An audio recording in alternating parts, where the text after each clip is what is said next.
மக்கள் என்னை ஓர் எழுத்தாளர், ரைட்டர் என்று எண்ணுகிறார்கள். என் வேலை இணையதளத்தில் இடங்களை நிரப்புவது அல்ல, செய்தி வெளியீடுகளை செப்பனிடுவது என்று நினைக்கிறார்கள். ஒரு குறிப்பை அவர்கள் தவறவிட்டு விடுகிறார்கள். நான் ஒரு எழுத்தாளர் அல்ல, ஒரு மொழிபெயர்ப்பாளர்.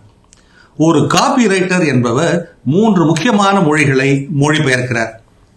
தயாரிப்பை, ப்ராடக்ட், மதிப்பாக, வேல்யூ மொழிபெயர்க்கிறார்.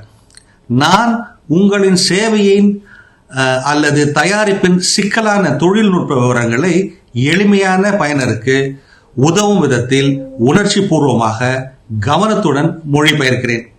உங்கள் ஃபீச்சர், சிறப்பம்சம் வெறுமே குரல் அல்ல, நான் எழுதுவது தீர்வை அளிக்கிறது. நோக்கத்தை, இன்டென்ட், செயலாக, ஆக்ஷன் மொழிபெயர்த்தல். உங்கள் சந்தைப்படுத்தும் இலக்கு, மார்க்கெட்டிங் கோல், விற்க வேண்டும், அநேக பயனர் பதிவு செய்ய வேண்டும் என்பதை தெளிவான, வாடிக்கையாளரை கிளிக் செய்ய, தொலைபேசியில் தொடர்பு கொள்ள அல்லது அப்பொழுதே வாங்குவதற்கு வலியுறுத்தும் மொழிக்கு மாற்றுவது.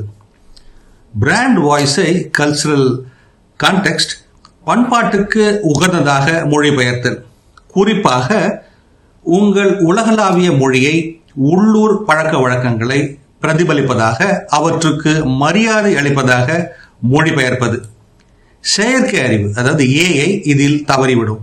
நான் வார்த்தைகளை எழுதுவதில்லை, விளைவுகளை எழுதுகிறேன் என்பதே என் பெரிய வலிமையாகும், சூப்பர் பவர். ஆகவே ஒரு காப்பிரைட்டரை அமர்த்தும் பொழுது நிமிடத்திற்கு இத்தனை வார்த்தைகள் என்று கணக்கிட்டு பணம் கொடுக்காதீர்கள்.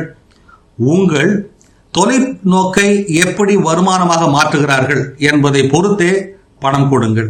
காப்பிரைட்டர் பற்றி ஷாப்னம் மேமன் இவ்வாறு கூறுகிறார்.